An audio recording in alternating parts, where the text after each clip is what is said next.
Good evening everybody, and a very warm welcome to the Piaggio MP3 Explorer channel. And my name's Susanna and I'm your MP3 Explorer, and today we're having a bit of a tour of my little MP3. So first thing to note is that I'm trying out my new DJI camera microphone, I should say, which is just over here. I'm hoping to improve the quality of my videos through the audio, but today's not really about that, but hopefully just in general you'll hear the quality of the audio being much improved to what it has been. So this is my Piaggio MP3 300 and it is on the 72 plate. And today we're just going to have a quick little talk round about what it is and what I've done to it, and just give you a little bit of a guided tour to it. You can ride this on a car license and you don't have to worry about getting a specific motorbike license for that. So if you don't want the hassle of having to go through the test and the CBT and all the rest of it, then you can just easily just ride this on a car license. Obviously check with your insurance companies to make sure that you can and that they can cover you. I'm with Lexham and I've been with Lexham for a little while now, and all is good. So let's take you round and we'll start at the front and I'll show you one end to the end of what I've done to it, what improvements I've done and what I've added to it. So this is the front end of it, and it's very distinctive MP3 with the two front wheels instead of the usual one. And what I've done to this particular MP3 is I've swapped out the headlights, both of them, because you have to swap them in a pair. What I've done is I've added some Osram H7 Nightcracker laser headlights on this, and the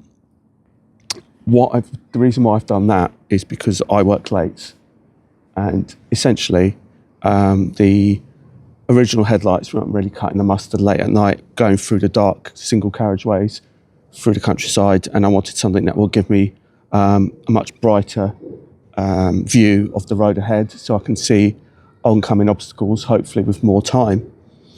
So what I'll do is I'll add a picture up on the screen to show you what they are. So if you're interested in getting that, then that's fine.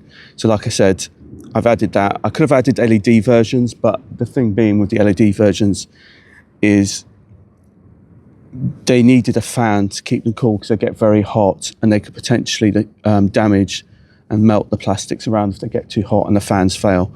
And I just wanted something like a plug and play. So these headlight bulbs are basically two plug and play, direct swap for the two that are in there already, but they're just much better and clearer and brighter, especially when riding at night.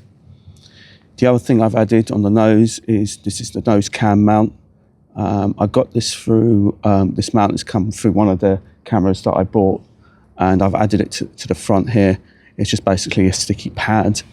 And the other thing to note about the front here is that I've also added an IMAX Sport windscreen. This isn't the standard. This isn't the standard one. This is popped out because it's been off so many times. There you go. So I've swapped this because this isn't a standard one. A standard one comes quite low. It comes to about down there. And when I first got the scooter, it had a few marks on it as well. And I found that when I was bringing it home from London, the wind protection just wasn't there. This is actually better. But in saying that, since I've been riding it, I found that it's still not good enough. So I'm not sure whether to extend it higher or not. So there is another one by Givey that they do that I might add to replace this one. Other than that, that's pretty much how the front looks. Like I said, again, I will put a picture up on the screen somewhere along the line about where I got it from. I got it from eBay, and I'll sort of just give you a link. So if you are interested in this, like I said, it's an IMAX Sport windscreen in the dark smoke, I believe. So as we come and look at the sort of inside and the dials and everything, one of the things I've changed recently are the bar ends. It's a little bit of bling for the scooter. And again, I'll put an image somewhere on the screen to show you where I got them from. These were from AliExpress. They were really cheap. Unfortunately, I dropped my scooter, and because it's quite top heavy, and I sort of lost it on a bit of camber, and fortunately I damaged the bar end on the other side there, not this one, and basically I bent the post, and I went onto Ali to see if I can get some replacements, and they were very cheap. So I thought, okay, I'll just replace it, because what had happened is that where this joins to the handlebars, there was a big dirty gap which was uneven all the way around because the bolt was bent. So I ended up buying a new set of bar ends from AliExpress, and I actually bought 2 sets. Now, the thing to be warned about AliExpress is that you have to really be careful, because sometimes the bits that come from AliExpress aren't exactly 100% fit. I bought 2 sets, and the first set didn't fit. It was too narrow and it just didn't fit properly. This one it didn't fit properly at first, but I've managed to get it to fit properly just by moving a few bits and pieces, because it's basically a kit. So you've got this black bit which comes off as one separate piece, the middle bit's another separate piece, and then there's an inner piece and a number of collars, and they all come separate.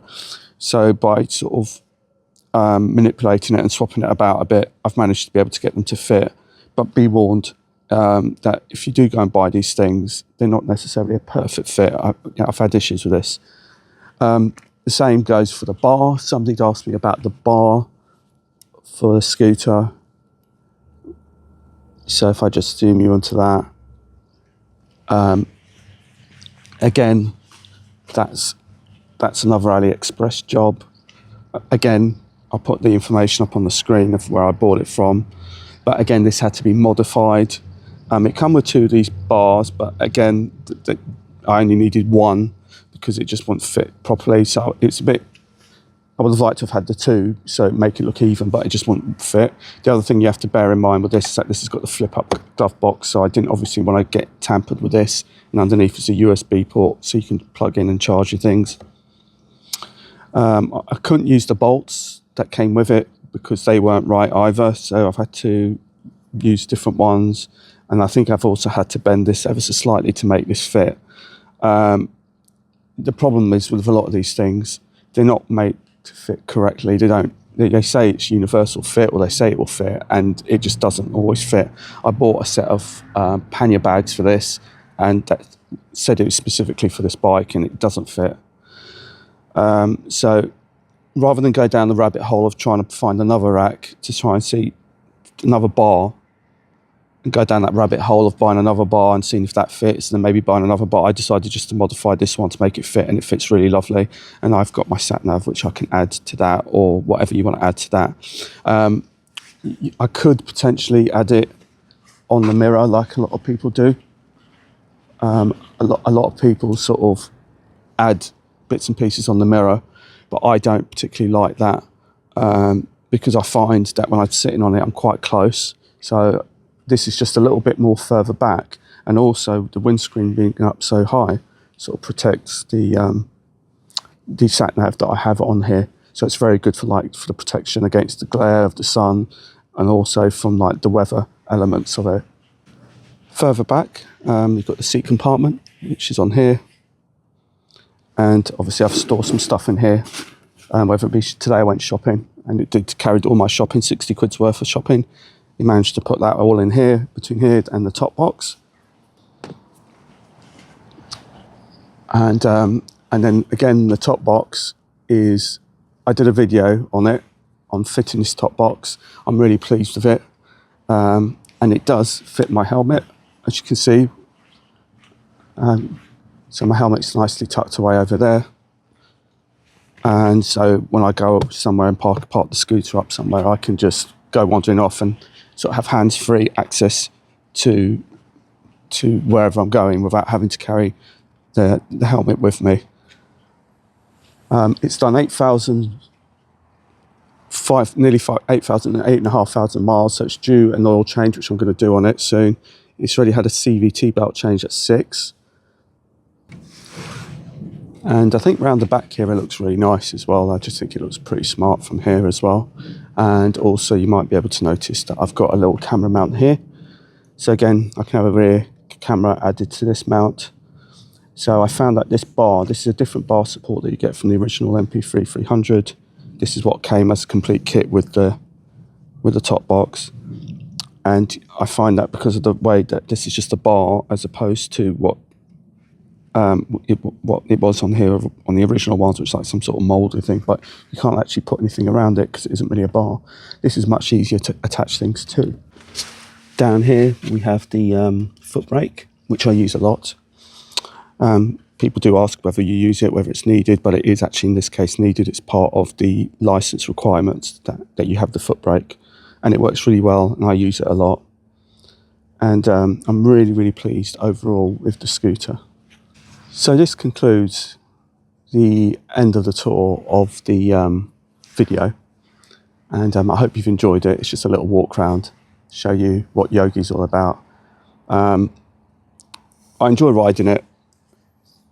I should say that it's very economical, but there's a couple of things that kind of bug me, if I'm being totally honest about it. One is the weight.